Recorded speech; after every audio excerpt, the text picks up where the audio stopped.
وعن ابی موسیٰ اشعری رضی اللہ تعالیٰ عنہ قال قال رسول اللہ صلی اللہ علیہ وسلم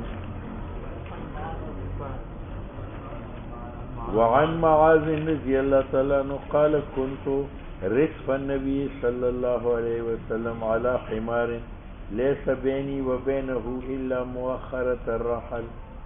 رجل غلط رحل. فقال يا معاذ هل تدري ما حق الله على عباده وما حق العباد على الله؟ قلت الله ورسوله أعلم. قال فإن حق الله على العباد أن يعبدوه ولا يشركوا به شيئا وحق العباد على الله ألا يعذب من لا يشرك به شيئا. قلت يا رسول الله أفلا أبشر به الناس؟ قال لا تبشرهم فيتكلوا. متفق علیہ. حضرت معاذ فرماتے ہیں کہ میں رسول اللہ صلی اللہ علیہ وسلم کے پیچھے کھوتے پر سوار تھا اور میرے اور حضور کے درمیان کوئی فاصلہ نہیں تھا، صرف حجابے کی ایک چھوٹی لکڑی. تو حضور نے مجھے فرمایا کہ معاذ آپ کو معلوم ہے کہ خدا کا حق بندے پر کیا اور بندے کا حق خدا پر کیا؟ میں نے کہا مجھے علم نہیں ہے، اللہ رسول جانتا ہے. تو حضور نے فرمایا خدا کا حق بندے پر ایک ہے کہ وہ اس کے ساتھ شریک نہ کرے، اشاعت التوحید میں شامل ہو. اور پھر بندے کا حق خدا پر یہ ہے کہ اس کو عذاب نہیں دے گا. اس کو تو آپ لا الہ الا اللہ پڑھ کر شرک سے بیزاری کا اعلان کرتے ہیں، آپ نے خدا کا حق ادا کیا. اب خدا آپ کا حق ادا یہ کرے گا کہ آپ کو کیا عذاب نہیں کرے گا. یہ تو مضمون ہے حدیث کا. وعن معاذ رضی اللہ تعالیٰ عنہ قال كنت ركب النبي صلی اللہ علیہ وسلم، میں سوار تھا پیچھے نبی علیہ السلام کے علی حمار کھوتے پر. لیس بینی و بینہ الا مؤخرۃ الرحل، نہیں تھا میرے اور حضور علیہ السلام کے درمیان مگر لکڑی کی جاوی کی. یہ اعتماد کے لیے کہ میں نے جو کچھ حضور سے سنا بالکل صحیح سنا ہے، کیونکہ بہت قریب سے میں نے سنا. فقال یا معاذ، حضور نے فرمایا اے معاذ هل تدری، آپ کو معلوم ہے ما حق اللہ علی عبادہ، خدا کا حق بندوں پر کیا ہے، وما حق العباد علی اللہ، اور بندوں کا حق خدا پر کیا ہے. قلت، میں نے کہا اللہ ورسولہ عالم، اس بات کا علم اللہ اور اس کے رسول کو ہے. قال، حضور نے فرمایا فإن حق اللہ علی العباد، خدا کا حق بندوں پر یہ ہے ان یعبدوا ولا یشرکوا به شیئا، کہ وہ خدا کی عبادت کرے اور خدا کے ساتھ عبادت میں کسی کو شریک نہ کرے. جس نے شرک چھوڑا اس نے خدا کا حق ادا کیا. وحق العباد علی اللہ، اور خدا کا حق اور بندوں کا حق خدا پر یہ ہے اللہ يعذب من لا یشرک به شیئا، کہ وہ عذاب نہ دے اس آدمی کو جو اللہ کے ساتھ شریک نہ ٹھہرا دے. ٹھیک ہے، اس پر ایک اعتراض ہے. یہاں سے معلوم ہوا کہ جو آدمی شرک نہیں کرتا اگرچہ ساری گناہ کرتا ہے تو خدا پر حق ہے کہ اس کو عذاب نہ دے. مگر دوسری حدیث میں ہے لا حق لمخلوق علی الخالق، مخلوق کا کوئی حق نہیں ہے کس کے اوپر؟ خالق کے اوپر. لا حق لمخلوق علی الخالق. اور آپ کو ہدایہ میں بھی آئے گا کہ ان الفاظ سے دعا مانگنی بھی مکروہ ہے. اللہم بحق فلان، اللہم بحق فلان. مخلوق کا حق نہیں ہے کس کے اوپر؟ خالق کے اوپر. خالق اگر تبلیغی کو جنت دیتا ہے تو یہ تبلیغی کا حق نہیں ہے، یہ تو خدا کا فضل ہے. اور خدا اگر گناہگار کو جو ہے وہ عذاب دیتا ہے تو یہ خدا پر حق نہیں ہے، بلکہ اس کا ظلم ہے جس کا وہ بدلہ دے رہا ہے. ٹھیک ہے، تو جنت دینی یہ فضل ہے، عذاب دینا یہ عدل ہے. نہ خدا پر عدل واجب ہے نہ خدا پر فضل واجب ہے. تو اس حدیث سے معلوم ہوا لا حق لمخلوق علی الخالق، اور یہاں یہ ہے کہ حق العباد علی اللہ اللہ يعذب. اس کا جواب یہ ہے کہ عذاب نہ دینے کو یہاں حق قرار دیا گیا، لیکن حق کی دو قسم ہیں، ایک حق وجوباً ہے اور ایک حق تفضلاً ہے۔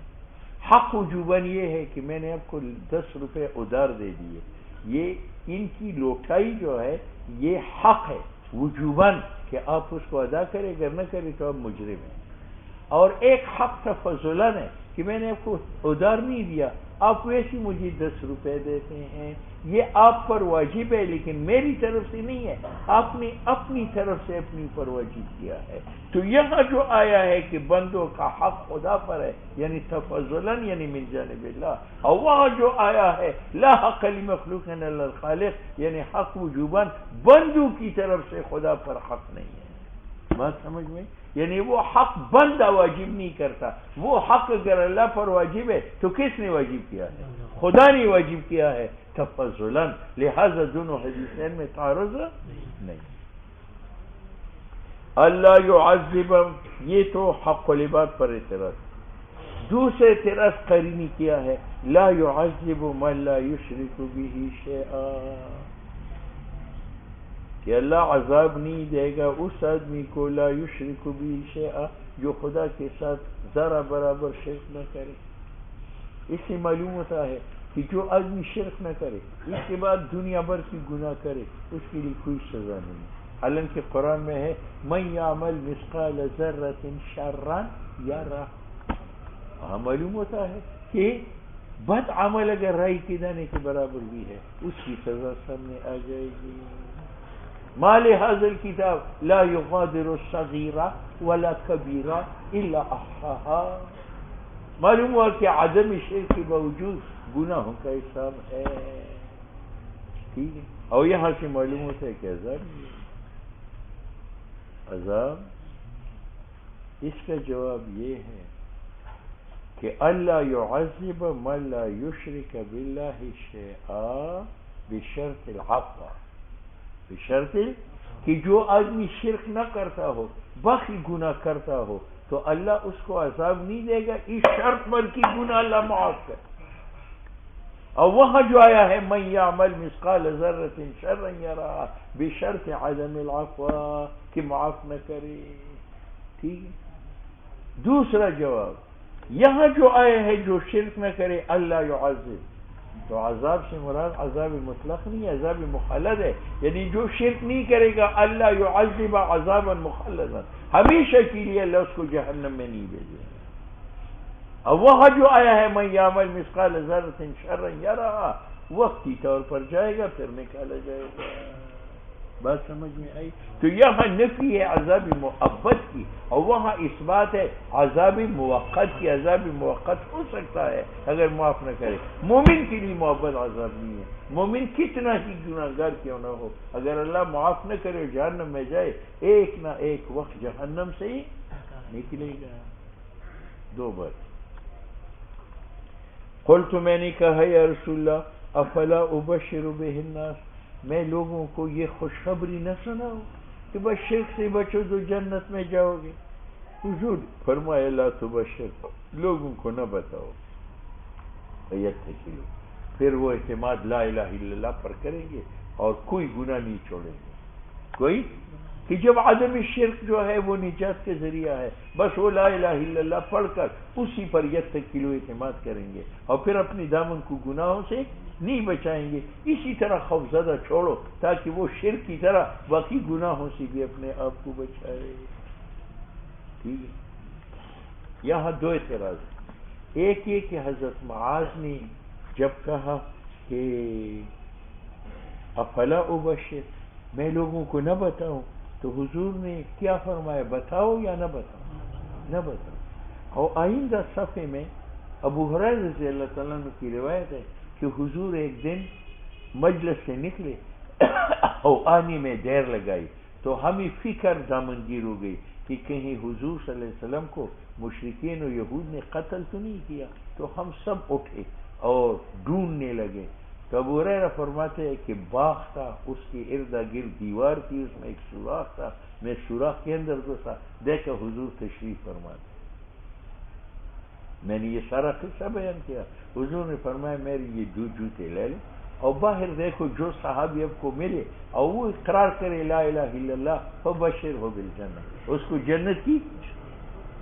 تو دیکھو وہاں لا الہ الا اللہ پڑھنے والے کو حضور نے فرمایا جنت کی بشارت دو، اور یہاں فرمایا لا تبشرہم، جنت کی بشارت مت دو. تو یہ دونوں تعارض ہے یا نہیں؟ یہ آئندہ صفحے میں یہ حدیث ابو ہریرہ رضی اللہ تعالیٰ عنہ کے حوالے سے. قاری نے اس کا جواب دیا ہے کہ نبی علیہ السلام پر کبھی خدا کا خوف غالب ہوتا اور کبھی خدا سے امید غالب ہوتی. جب خوف غالب ہوتا تھا تو فرماتے تھے لا تبشرہم، یہ نہ کہو کہ لا الہ الا اللہ باعث نجات ہے، خوب محنت کرو. اور جہاں خدا سے امید غالب ہوتی تھی وہاں فرماتے بس لا الہ الا اللہ پڑھو فبشر، لوگوں کو بتاؤ. تو یہ حالات مختلف تھے. ایک حالت میں لا تبشر ہے، یہ خوف کا عالم ہے، اور ایک میں بشر ہے، یہ امید کا ہے. بات سمجھ؟